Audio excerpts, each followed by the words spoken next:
Begini, saya dulu pernah berdoa berkali-kali sama Allah Subhanahu wa taala bahwa saya ingin membaca Quran itu fasih fil makna.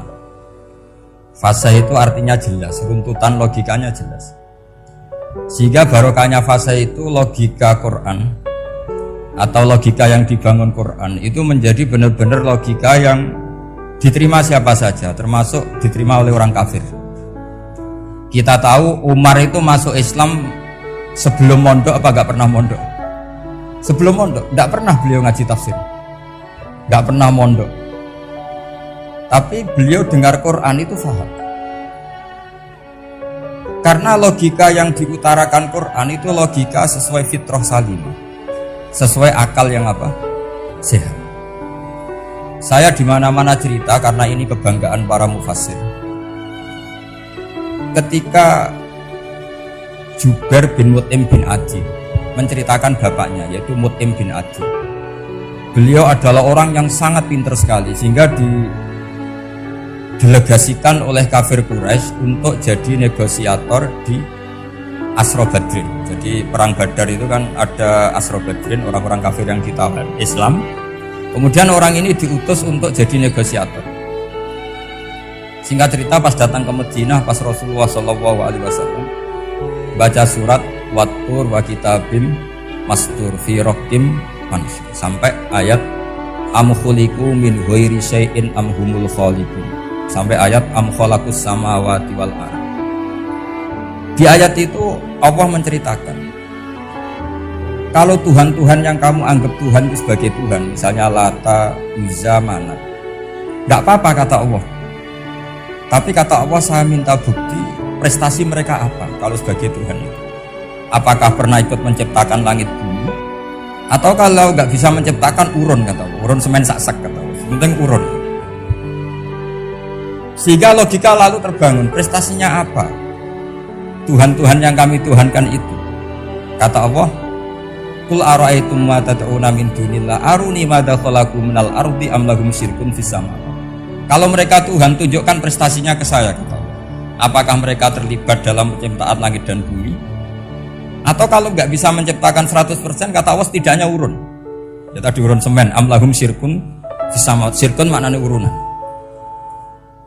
Lalu ketuhanan berhala Uzza dan sebagainya batal karena ayat ini. Orang kafir berpikir wah ini tidak Tuhan karena nggak punya prestasi apa-apa. Lalu mereka secara ekstrim malah berpikir ateisme, tidak mengakui adanya Tuhan. Kalau nggak diakui adanya Tuhan, berarti alam raya ini dimulai dari ketiadaan. Logikanya berarti begini, hadhil maujudat khalaqahal adam. Langit yang karuan wujud, bumi yang karuan wujud, hewan-hewan yang karuan wujud, matahari, rembulan, lautan semuanya wujud. Kemudian semua maujudat ini dirumuskan khalaqahal adam, diciptakan oleh ketiadaan. Pertanyaannya adalah mahwal junun asyaddu min hadza, kegilaan apa yang lebih parah ketimbang ini? Karena sesuatu yang wujud dimulai dari sesuatu yang tidak wujud. Berarti sama dengan mengatakan hadhil maujudat khalaqahal adam. Semua yang enggak ada ini diciptakan oleh sesuatu yang enggak ada. Jadi semua yang ada diciptakan oleh sesuatu yang enggak ada. Maka Quran ketika ngendikan am khuliqu min ghairi syai'in, apakah kalian semua atau mereka semua diciptakan min ghairi syai'in, min ghairi khaliqin maujudin. Saya ngecek di beberapa tafsir, termasuk bukan kitab tafsir tapi maknanya sama seperti di Ihya. Masa alam raya seindah ini, seeksistensi ini, senyata ini kemudian diciptakan oleh sesuatu yang tidak ada. Mereka akhirnya mikir, ya harus diciptakan oleh sesuatu yang ada. Nah, karena sesuatu yang ada ini posisi pencipta, maka harus berstatus super. Nah, super ini oleh ulama dibahasakan wajibil wujud. Maka zat yang menciptakan ini namanya zat sing wajibil wujud. Lalu wajibil wujud ini oleh Islam disebut Allah Subhanahu wa ta'ala. Kayak apa fasihnya Quran bikin logika? Atau orang yang jadi Tuhan itu yang mengklaim sebagai Tuhan? Itu juga mungkin, yang penting mewujud. Siapa itu? Fir'aun. Fir'aun itu mengaku sebagai Tuhan. Dia sudah sah dari segi dia wujud. Namanya orang wujud punya eksistensi, mungkin berkreasi. Saya ulang lagi, namanya orang wujud punya eksistensi, tentu mungkin berkreasi. Tapi pertanyaannya begini, ketika Musa tanya, pertama ditanya Musa, lalu kamu kalau menyembah selain saya, nyembah siapa? Kata Musa, Rabbul Alamin. Siapa Rabbul Alamin? Rabbus samawati wal ardi, yang menuhani langit bumi. Terus kata Fir'aun, tidak jawab, manggil Haman. Haman, kamu kan arsitektur, coba ibnili sorhal ali abluhul asbab. Ya Haman ibnili sorhal ali abluhul asbab. Bangunkan sebuah piramida yang tinggi, la'ali at-tali'u ila ilahi Musa, saya ingin melihat Tuhannya Musa. Lalu kemungkinan Tuhan di bumi, kata Fir'aun, ma'alim tulakum min ilahin ghairi, kemana-mana saya melihat yang jadi Tuhan saya. Musa ngerti kalau Fir'aun ini pekok cara bahasa Jawa itu menerangkan sifatnya Allah itu dengan sifat yang sederhana, tapi justru dengan sederhana ini Fir'aun tidak bisa jawab. Terus Nabi Musa ganti argumentasi, Rabbukum wa Rabbu abaikumul awalin, yang nuhani nenek moyang kamu, leluhur kamu. Itu terperangah, kagetnya bukan main Fir'aun.